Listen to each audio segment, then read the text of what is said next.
I'm sitting here with Coach Mike Abrahamson, 2025 state champion, 2024 state runner-up. Coach, let you introduce yourself, and we'll go from there. My name is Mike Abrahamson. I'm the head coach of the Bryant Hornets. So, Coach, what are the early days like when you first took over Bryant program? Well, it was much different than it is now. I tell people all the time that I got this job because nobody wanted it, and when I took this job, they were coming off an interim coach. The previous coach had left in August, and they had an interim coach coach the team, and there were 9 seniors on the team, and the interim coach, not rocking the boat, played those 9 seniors, which makes sense. And but that year the team went 9-19.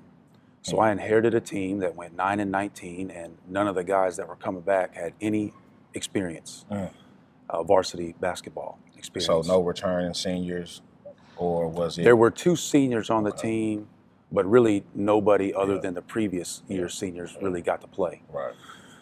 So they were used to losing. They hadn't won. And started with a fresh canvas, basically. Yeah. But I was from out of state, and I just wanted to get an interview. My wife is from Arkansas, and we just had our first child, and we were looking for some stability and to move close to her parents. And gotcha. And so I knew that if I could just get an interview, I would have a chance. That's right. But you usually get jobs based on who you know. Yeah, and I didn't know any. In a town like Bryant, or a state like Arkansas, everything is kind of based on my friend does that, or I know someone that is known by the previous coach, or the athletic director has a say so in who he likes before. It's just so much in the community. It's so small that it's easy to know someone that already does it, or already, is suited for the program. But from being from out of town, you had to get in front of somebody. Yes, I just needed an interview because I didn't know anybody. Yeah. Fortunately, Randy Rutherford, who was the principal but becoming the superintendent, and Tom Farmer, who was the AD and who's now the mayor of Benton, interviewed me, and it went well, and they gave me a shot, and very grateful for that all these years later. Because they're the ones that hired me. They're the ones that put me in this position. So very grateful to them.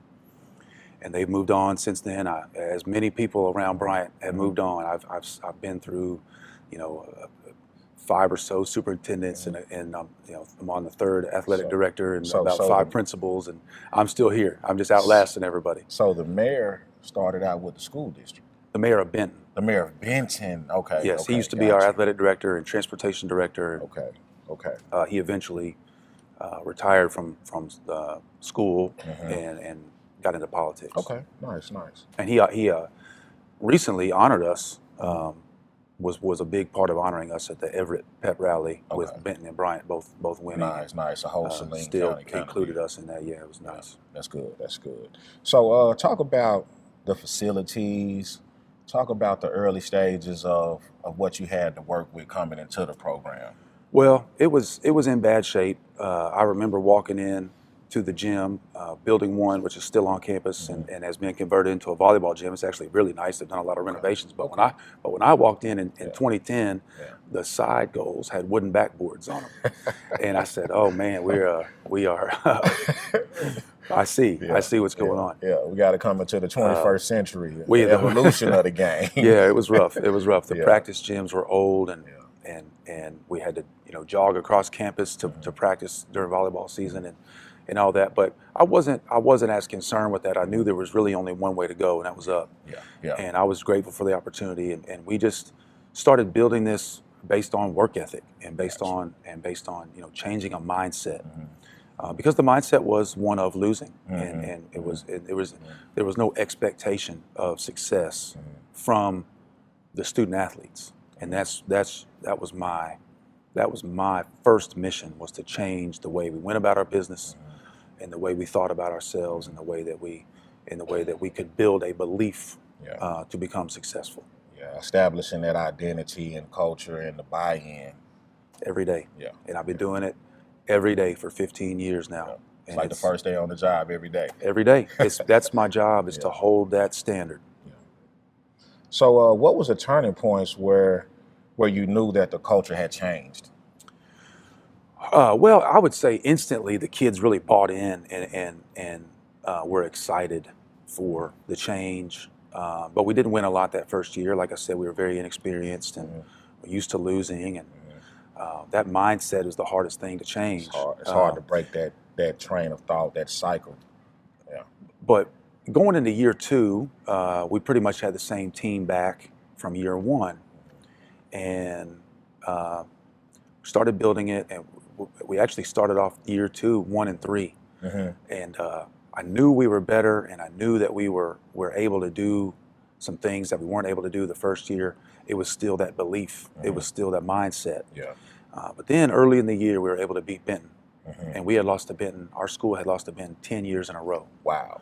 And at that time, we were playing twice a year. We were playing once in November and once in December. Well, did you still have the classic kind of game going on at that point, or we did later? We did. Okay. We did. And what is that called? The Saline County Shootout. The Saline County Shootout.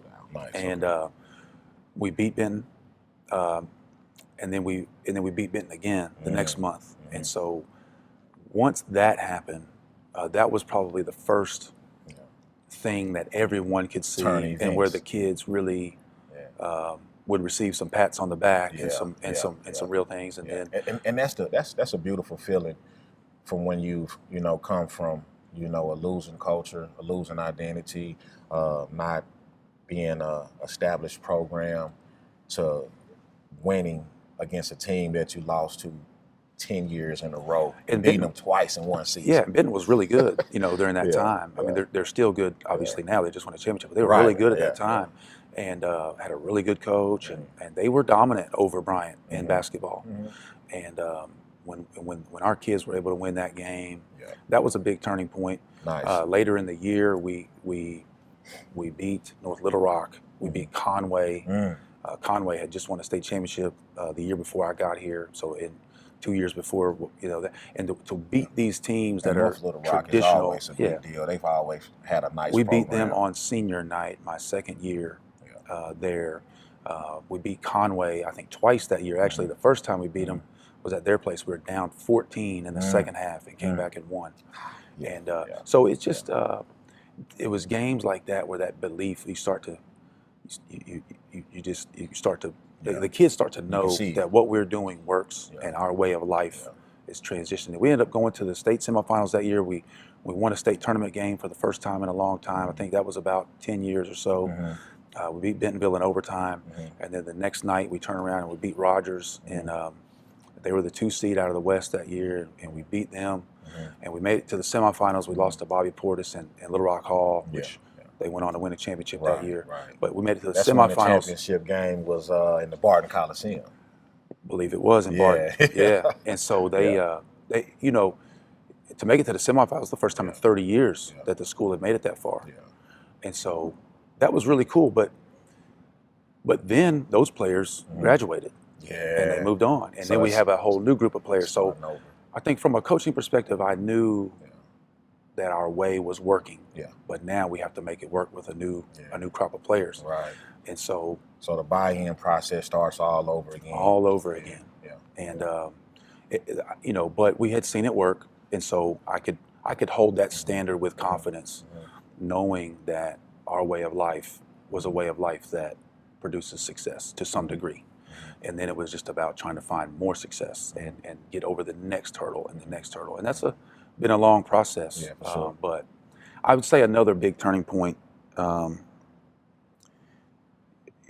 guys on that first team that made it, Brantley Cozart, Jordan Griffin, Quentin Motto, Marcus Wilson, they got us to some respect. And then when we got the group of Calvin Allen, Roman Martin, Kevin Hunt, Braylon Steen.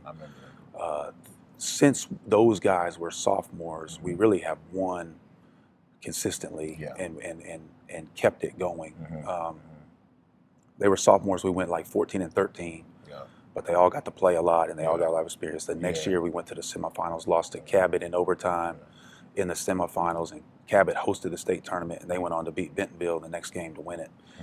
So I knew, those losses still, I mean, hurt so bad. Yeah, but it allows you know you we're to right build there. off of them. You know we're right there, Yeah. and the perseverance of just not quitting, not relenting to see this thing through has been difficult, but but I would also say rewarding. that definitely segues into the next conversation of building a championship mindset. I mean, being able to go through that, build from it, start over, but the identity has already been cemented. So now the new players that's coming in, they have something to build off of. They've seen winning. So it's easier to build into championship DNA when you've seen what winning and felt what winning feels like. So, which brings me to what made this championship team different from all other teams in Bryant? Well, this particular team, number one, we've been blessed with some really good players, and players that wanted to be here, and families that wanted their sons to be here. And we've been blessed. And on our level of competition, you're not going to win big without good players. That's true. So I would never pretend that it's just me. I'm just a part of it. But this year we're in a situation where we had our best players returning after losing last year. And after we lost in 2019 in the finals to Northside, we had some guys back, but some guys not back. And then we had some other life situation. But then we had other life situations go through in 2020, and it was a rough year. But anyway, last year we lose in the finals to a very talented Little Rock Central team, very, very good team, very great team. Great coach and winning DNA program, great. And so it's like when the dust settles, it's, man, we have to get back, but it's so hard. It's so hard to get back, and it's ground zero again. Yeah, and our players were very motivated to get back. We battled a lot of adversity this year. But the one thing I would remind them is like, hey, listen, it's not just about getting back to Hot Springs and winning that one game. You have to get back there. And how do you get back there? And what's the process of that? And we were fortunate enough to have enough adversity this year where we had to keep looking at each other in the mirror, in the face, and look at ourselves in the mirror and say, okay, what do we want to do? And how do we want to do it? Because it was hard. It wasn't, people assume that it's going to be easy to get back. You were there last year, you got a lot of guys come back, it's going to be easy. Well, I think one thing I believe is that people come and they sit in the stands or they watch online and they assume that everything's and everything's running smooth and kids aren't going through other stuff outside of basketball. Life isn't happening. And sometimes they assume that the players are doing everything I'm telling them to do, and why are they doing this? But life is happening, and we had some injuries, and we had some other things going on, and we had some growth that was challenging. But we say family in our program, and I think a lot of people say family. But one thing I'll tell our players is, one thing about family, if you're really family, is you keep coming back together, and you don't leave your family. You can get upset with your family, you can fight with your family, but your family is your family. But you still come to the family reunion. You still come back. You still support. And you still work it out. And I think this team this year was an embodiment of that, of family. And of course, with Kellen having his injury and being out for so long, from the moment that it happened, we thought he was going to the doctor to get cleared. And we thought he was coming back for the beginning of the season. And he came back and said, no, I'm having surgery. And I thought he was joking. I really did. I really didn't think he was serious. I didn't think he was serious because we expected him to be cleared that day. So adversity hits, and And then, you know, other people are thrown into new roles. And the same thing happened when KK went to Oak Hill. Yeah. You know, a lot of people say, "Oh, you'll be back next year. You'll be back next year."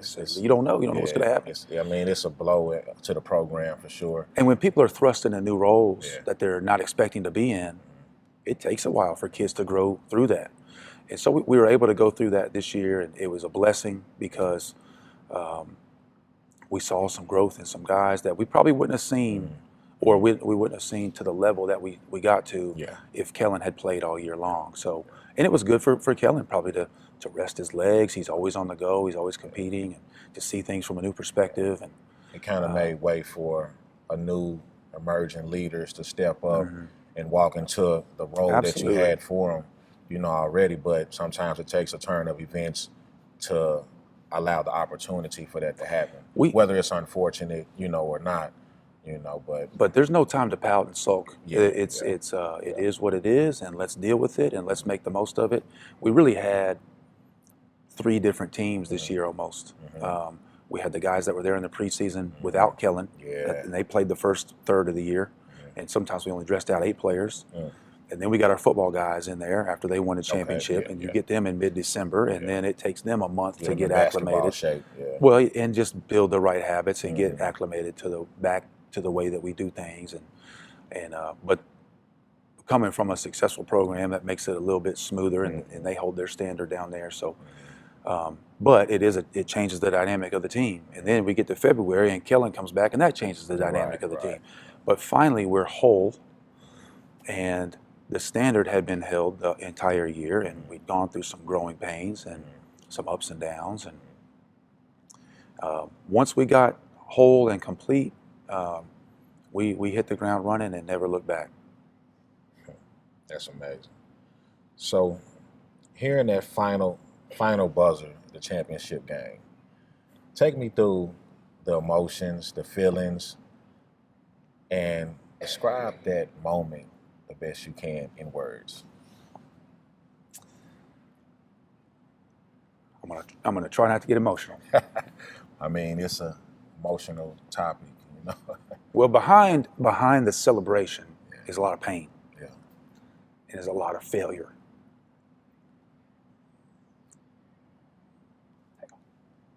Take your time.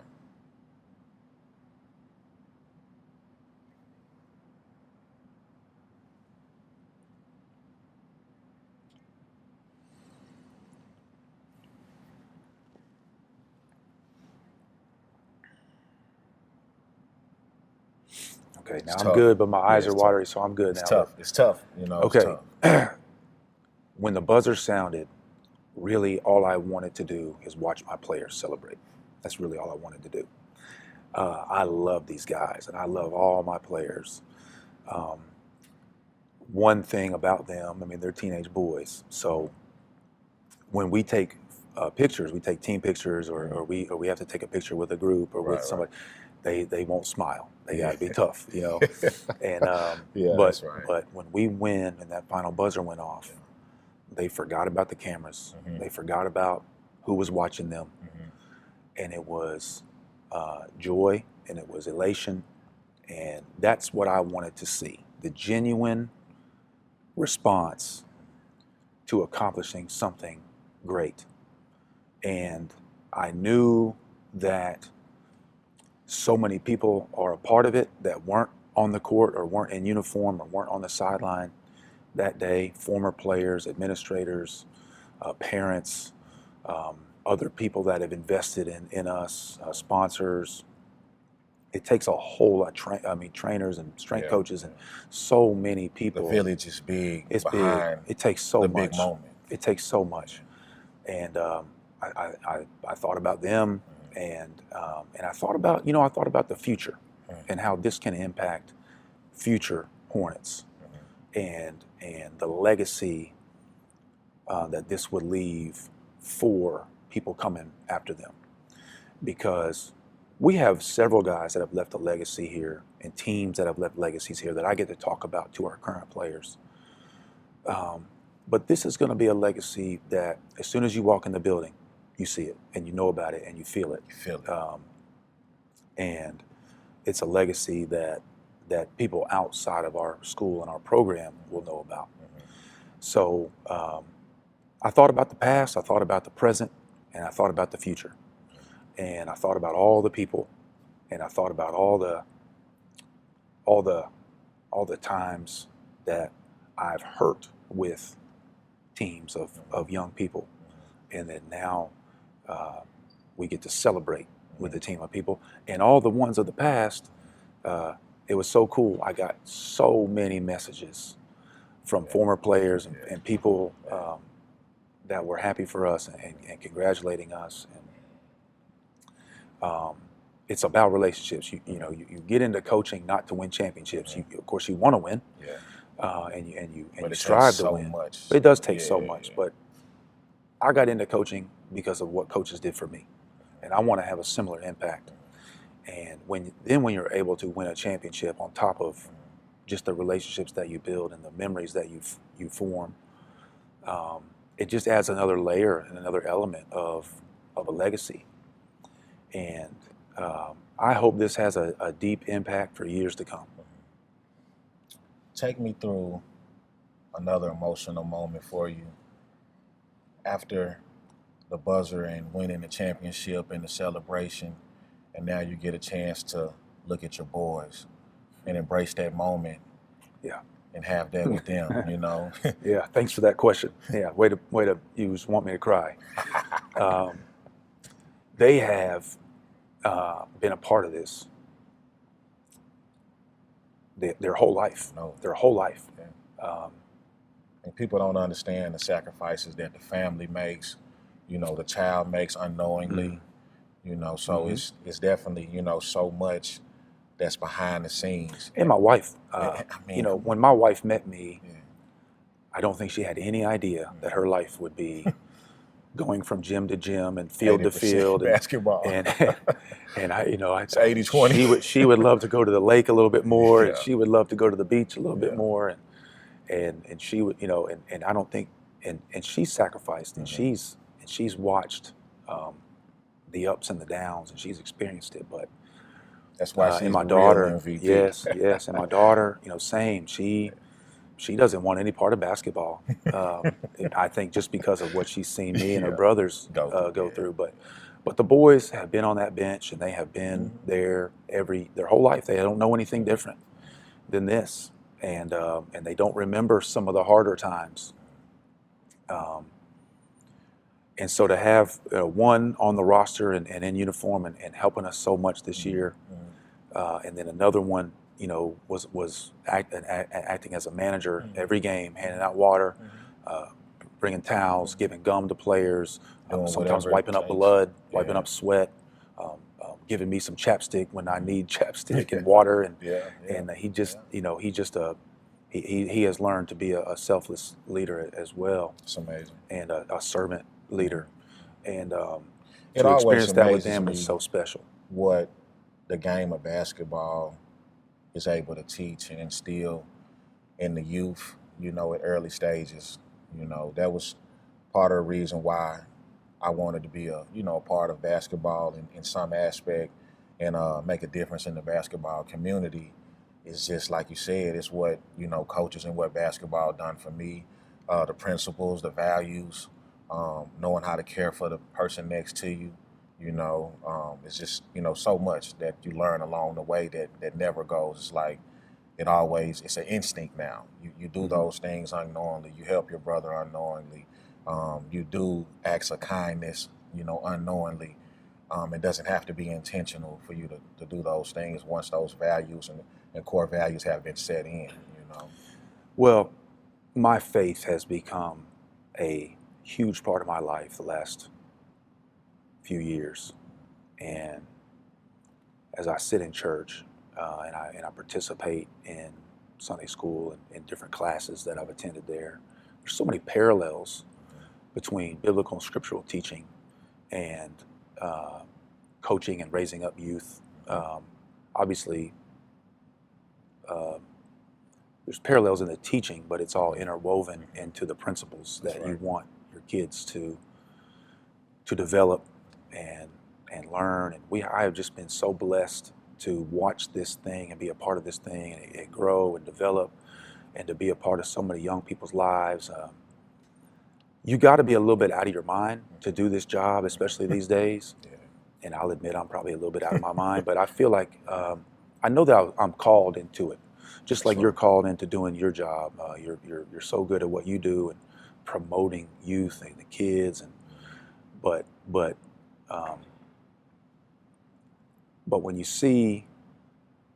I see our players do little things like push their chairs in when we leave, hold the door for somebody, pick up trash on the bench after the game. When I see them lift each other up in the locker room at halftime that people don't get to see, or in timeouts.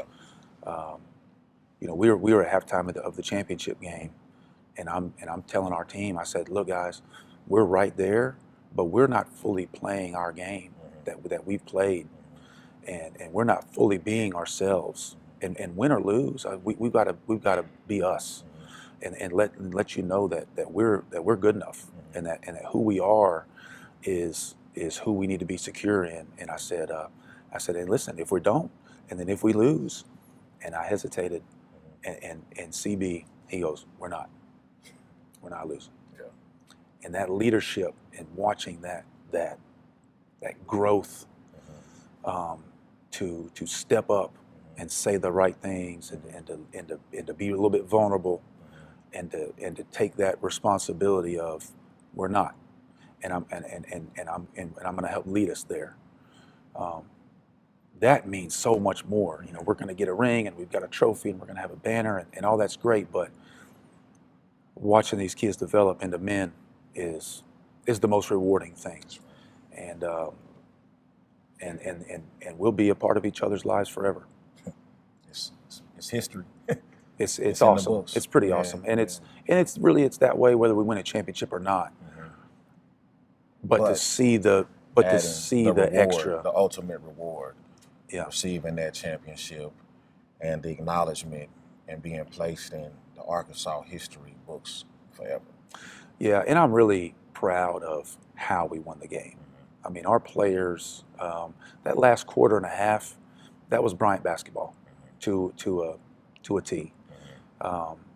Very physical, aggressive, very locked into doing their job and not worrying about anything other than what their job is. And I mean, we watched guys take charges and get steals and take the ball out of the hands of the other team and block shots and attack the rim real hard and dive on the floor and call it a timeout. That play Kellen made, I mean, that's one of the greatest plays I've ever seen in my life. And then a lot of people, of course, talk about the play Caleb Tucker made to steal the ball and hit the three at the end of the third quarter, and then, you know, the steals and the ball handling and then the defense and you could see it in their body language that they blocked everything else out and they were just focused on the mission. And locked in, and it really looked like practice we do every day, and that was so cool to see. That's good. So that brings me to my next question. So walk me through a typical game week. What does preparation really look like? Describe the details, the scouting, the film. Take us through that process. It's just so much that goes into winning. It's so many different components, and this is the most critical one, is the preparation. Yes, a big part of what we do.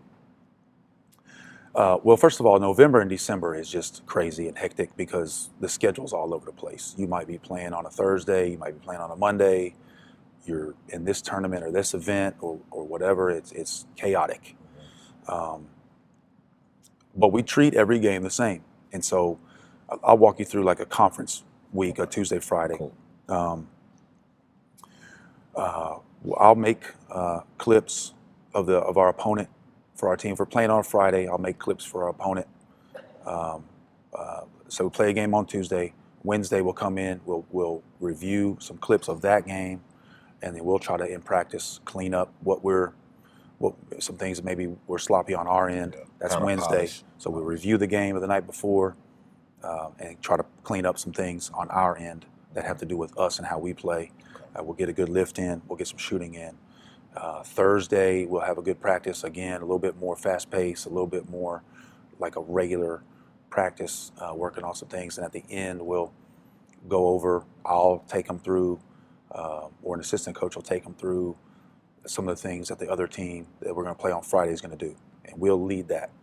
This is their personnel.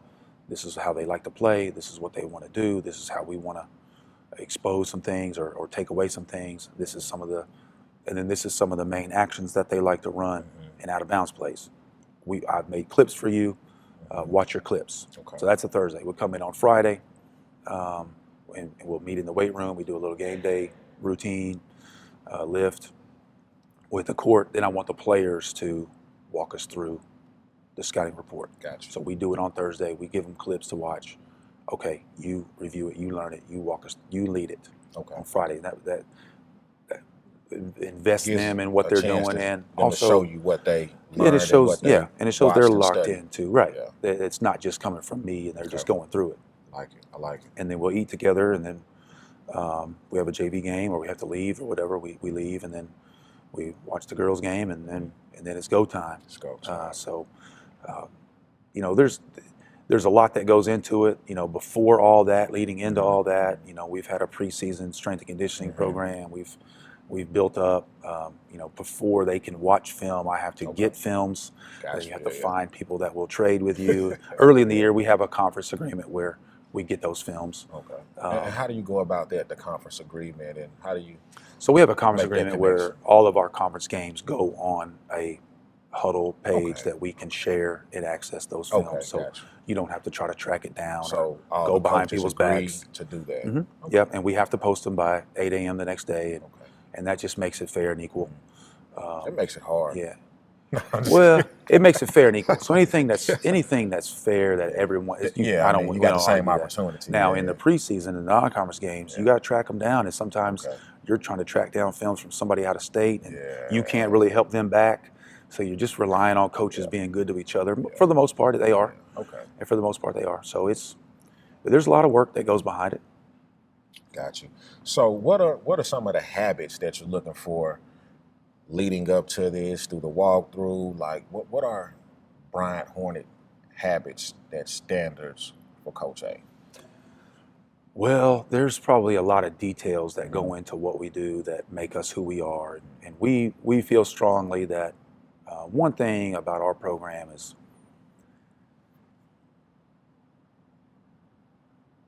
it's demanding, and I'm going to hold you accountable, and I'm going to hold you to that standard. But it's going to produce success, and each individual player is going to be prepared for what's next in life. I really take that responsibility seriously, whether you're going to play college basketball and at what level, or if you're just going into college, or if you're going into the military, if you're going into the workforce. We want to, being on time, communication is huge. If I walk in here and I don't know where you are, that's a big problem. That's a big problem. We want to limit distractions. We want to, stay on top of our grades so that it doesn't become a problem. We want to excel. Excellence. We're about excellence. If I could just sum it up and tell you what I talk about every day, it's excellence. Excellence is not necessarily winning or losing, but it's being the best that you can be in everything that you do all the time. I like it. And so, we start at a certain time, and if that means you can't stop and talk to your friends, then that means you can't stop and talk to your friends. But this should be the thing that you look forward to the most every day, because if you love basketball, and this is what we do, so it's an amazing tool nowadays. Like, everything starts earlier. You can be a professional earlier. You can earn earlier. There's a big hurry up aspect to our American culture now. It is. And it's the microwave. They've done it to us. The microwave. The microwave. You get popcorn in seconds. It's like, what else are we waiting for? But I think that using the crock pot or using the oven or the grill produces a better product. It does. And just before the product comes, the smell, the process of it makes it more rewarding. Absolutely. It makes it taste better in the end. Sure, you can get something quicker, but again, the biblical principles and the scriptural concepts that are so parallel to sports, that don't give in to your feelings. Don't give in to what's easy and fast and right now, and go through the ups and the downs of the process, because that's what produces the best product. And so yeah, that's the we every time we the face Lord adversity. said it, and Kobe Bryant said it. You Hey, gotta two fall good in love sources. with the process. Two good sources if you're a hooper. There you go. So, player development and leadership. What makes a Bryant Hornet different from any other basketball player? When they put, the B on, what does that represent? How do they carry themselves with integrity? I've noticed that you see that in championship teams is a player conducts himself different. And of course it has to do more along with the program and the teaching of the program.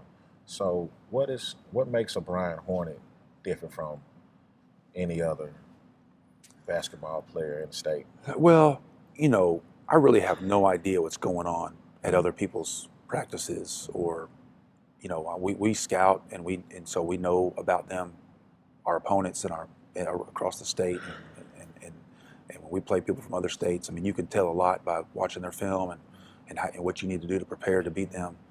But I don't know what they're dealing with. We don't know. All we know is what we do here. And here, it's bigger than basketball. It's really, I call it teaching life through basketball, because I want these people to be, well, one day they're going to be fathers, one day they're going to be husbands, one day they're going to have a career, they're going to be responsible for other people, and they're going to lead a household, and we want them to learn. We want them to learn how to produce that, how to sustain that, and then how to produce fruit off of that, and to cultivate that into the next generation.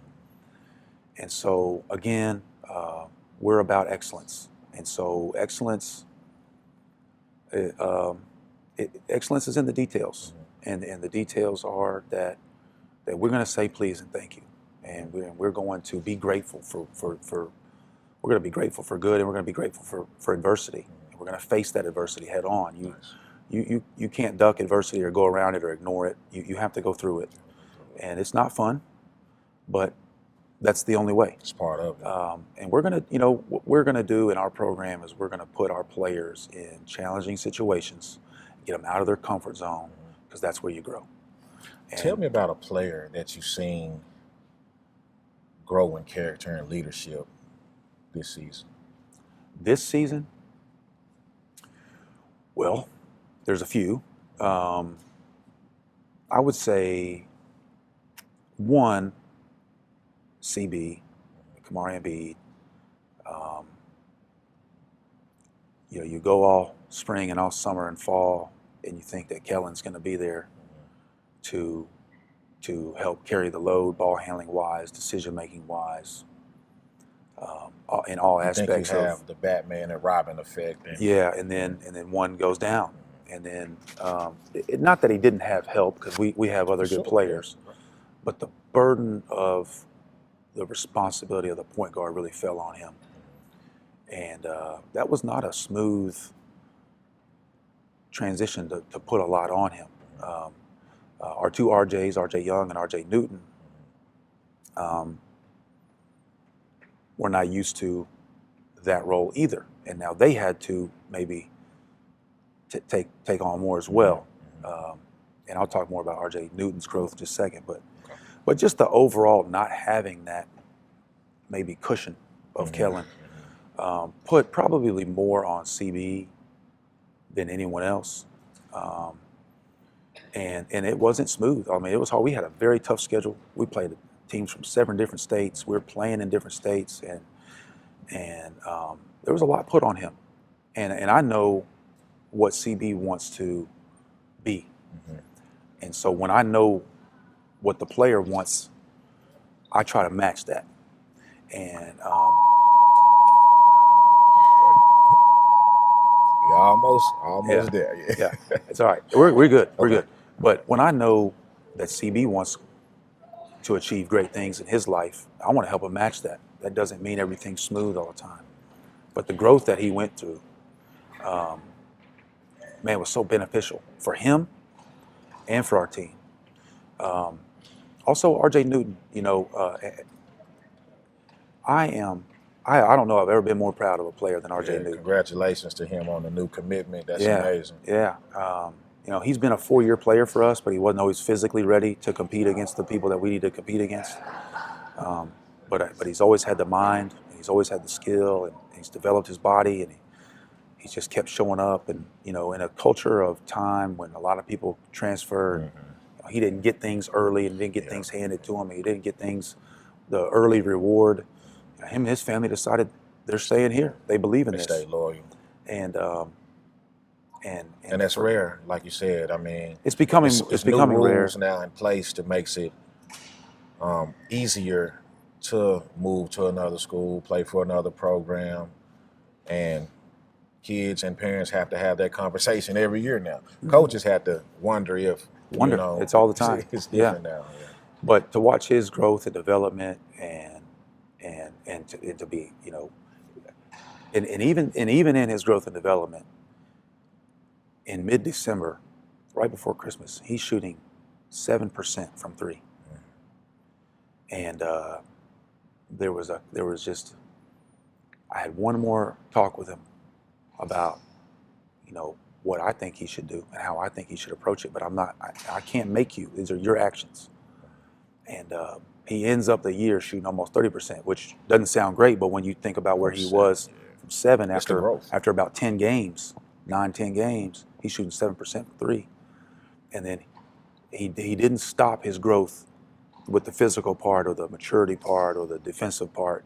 He kept growing. He kept staying in the gym. He kept going through that process even through the season, to the point where, you know, he had a couple games where he really hit several threes. In the semifinals against Harbor, he hit 6 threes. I mean, that's incredible. Oh, yeah. You know, he plays all 32 minutes of the championship game. Every game, we'd start him off on the other team's best player. And he just kept accepting challenges. Just kept accepting challenges. Just kept. And after the championship game, I hugged his parents and I just thanked them for keeping him here when they could have left.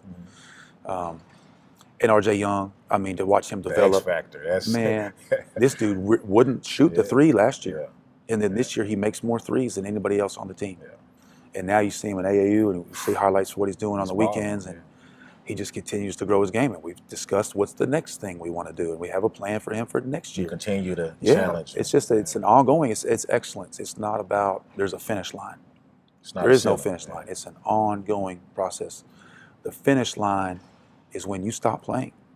When the knees are busted up and you can reflect on it. Right, and the game tells you that you're done. And because none of this is on our terms. That's right. And that's another thing we talk about with our players. If you want success on your terms, you're going to hit wall after wall and stumbling block after stumbling block. But if you will accept the terms of life and accept the terms of success that the game presents, you just have to decide, are you going to accept those terms? And are you willing to do those things? And we have been very blessed with guys that do that. But there's growth on guys that don't get a lot of publicity and don't get a lot of instant gratification. But hopefully it's coming in next season. That's right. So that brings me into my next question. So which player or players, past or present, truly reflect the values of the Bryant basketball program? Oh, I could go on and on. You know, I would say it started with, and I'm gonna miss some people, just because I'm on the spot. List, But you know, it started off. I'd say the first wave: Brantley Cozart, Jordan Griffin, Quentin Motto, Marcus Wilson. People that might watch this video and I have no clue who those people are. They will. But then the next wave was Kevin Hunt, Calvin Allen, Roman Martin, Braylon Steen, Sam Chumley, and then the next wave was KK. You know, KK showing up here on the first day of school, his sophomore year, really changed a lot. You know, I didn't know he was coming. I was hearing rumors, and no one had reached out to me, and I didn't talk to anybody else. And everybody went about it the right Christmas way. Came but early. it's like, well, surely somebody would, through someone else, a third party would reach out, and no one did. And he shows up on the first day of school, and he was a sophomore. Cameron Hunter was a freshman, and so that next wave was Cameron Hunter, KK, Traylon Payne, and just Cottrell Wallace was big during that year. Rodney Lambert. Then you go on to, Cam was still in there, and Gabe George and Kaysen Robinson. Oh man, I love that dude. He was the Robinsons, man. Man, the Robinsons. Yeah, we have no more to coach for now, but they've been huge. Maybe these boys will produce some ball players as well. Sure. There's already Kelvin Jr.'s got a couple kids already. They're young. There you go. We'll see. There see you if I'm go. still here. And then on to the current guys with So we here next. So we good. Yeah. So I'm good. But on to the current guys with Kellen and CB and RJ Newton, RJ Young. I mean, those guys. Like I said, we've been very blessed. We've been very blessed. And the number one ingredient to having a good team is having good players. And then I just try to do my best to hold the standard and elevate them as a unit together and take them from a group of teenagers to a team of teammates. Gotcha. That's interdependent on each other. Gotcha. So what do you hope your players remember about you 10 years from now?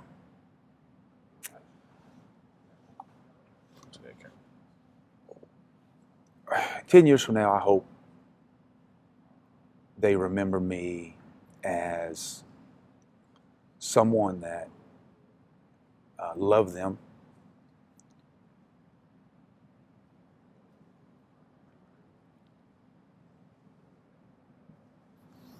Take your time, close. Are y'all good on time? Yeah. Okay, I'm good. I don't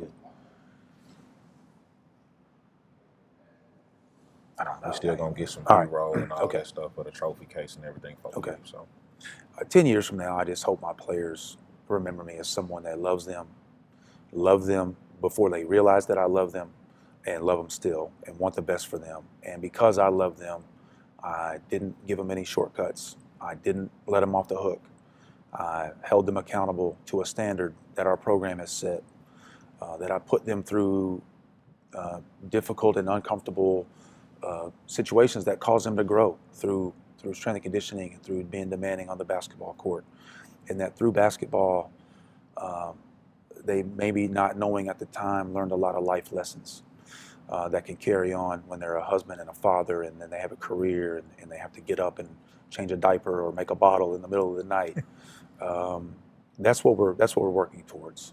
it's amazing. Growing men. So, of course, we're going to remember some games and some practices, and they're going to have funny stories, and they're going to, players like to imitate their coaches, and but I just hope they know I love them and they remember me as such, and because I love them, I help them grow. It's amazing. So, when you walk into this new beautiful architectural designed arena as a champion, how does Coach A feel?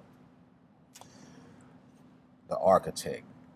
Yeah, it's so much has changed here in 15 years, and we've been so blessed. On one hand, I miss being in those unair-conditioned gyms, and being in that weight room where the air was so thick with humidity from sweat and work. Yeah, not very good ventilation. Not very good ventilation, but building character and those moments helped us turn the corner in some ways. But now being in this beautiful place, and these kids that I'm coaching now, they don't even know what it was like.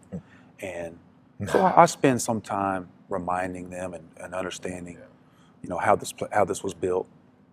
But on the other hand, I kind of appreciate the fact that they don't know what it was like. Right. I mean, and I that can they know remember this is a growing first-class up, it place. was no air conditioners in any gyms. We played AAU, it was scorching hot in every gym in the summer. And we used to have to jog across campus to practice, and we used to, we would practice in the summer when I first got here, and we'd start practice at 8 a.m. And by 9 a.m., there's so much sweat on the court, we had to call it off. We had to cancel. Yeah. And we just had to quit early. But it was during those times really where the foundation was laid. That's right. And now, And now we've got a beautiful arena. We've got a, we don't have to leave this building. We've got a practice court in this building. We've got a first-class weight room, a film room. We've got a nice locker room. We've got everything that we need. We've got shooting guns and Vertimaxes, and we've got every resource that we need. So now it's just about remaining grateful and remembering, like LeBron would say, keep the main thing the main thing.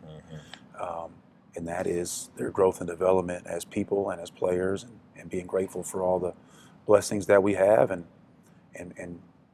just honoring those things.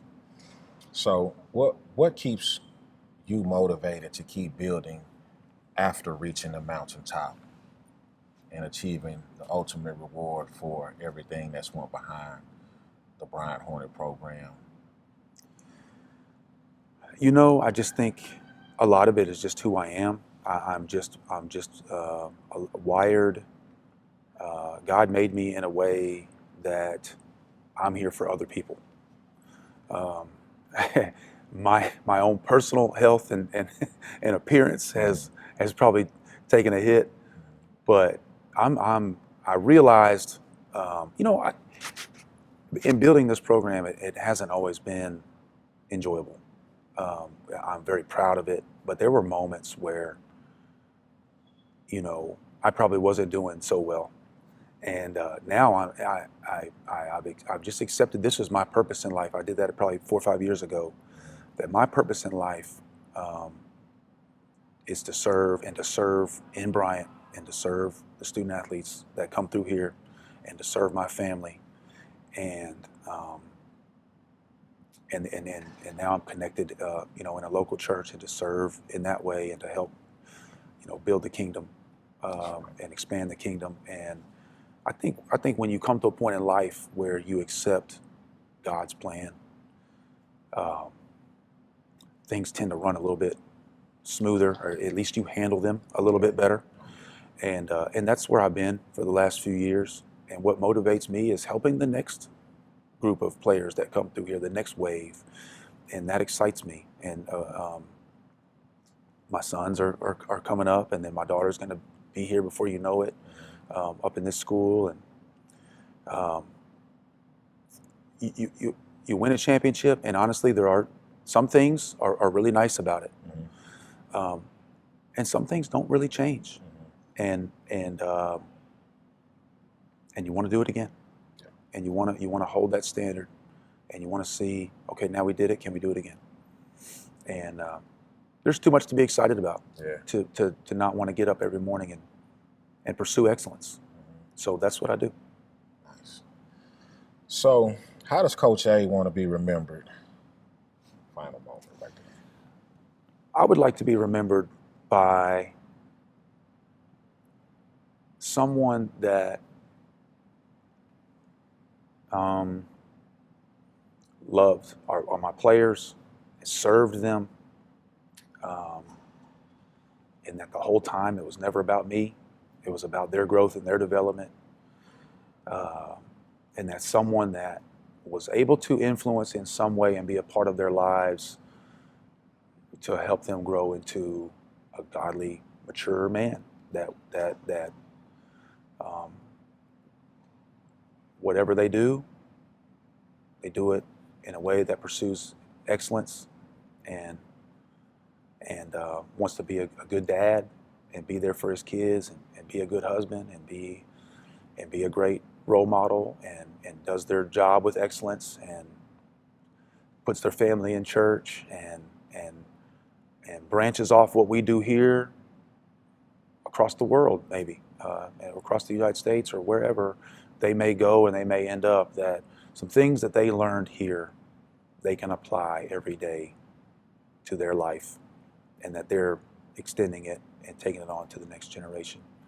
I realize I'm just a part of these kids' lives. I mean, we've been blessed to have great parents that produce these kids, and that want their kids here. So I'm just a part of it, and I just hope to be remembered as someone that was steering them in the right direction, getting them on course, keeping them on course, and I just hope that they're grateful that I've done my best to hold the standard to the terms of life, and that they're grateful for that, because I'm grateful for them.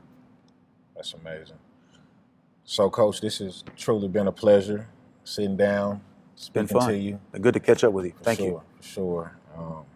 I call you the architect, man. You know, I've seen it firsthand. I've seen you brick by brick build an amazing first-class program. And I want to congratulate you for that, Coach. Thank you so much. Thanks for doing this. It means a lot to me. And we're not going to stop. For sure.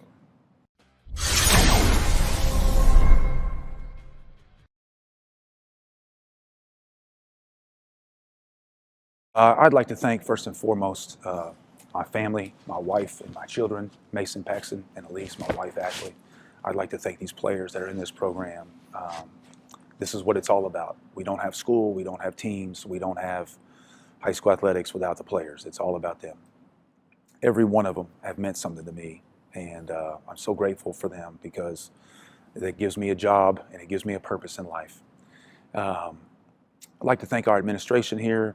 We can build this building or build this program without the different administrators, but certainly the current administration, the superintendent, Karen Walters, the athletic director, Kurt Bach, principal Jason Hay, assistant superintendents, deputy superintendents. A lot of people go into this. We have sponsors that we'd love to thank. Everett is big with what we do every year. Summerwood Sports, a huge contributor to what we do.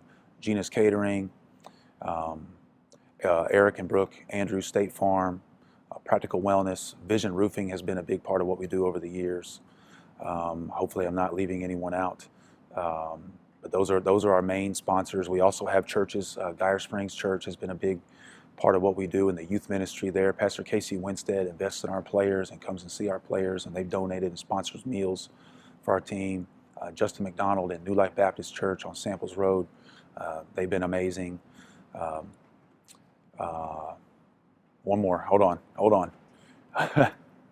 The church on the corner, what's it called?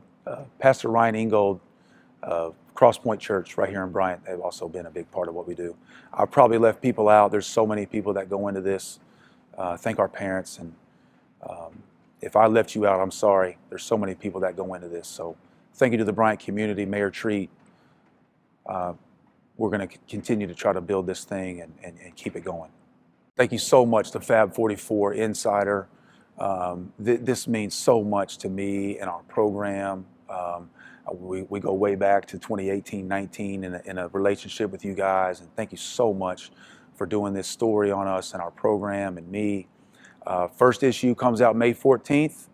Get excited.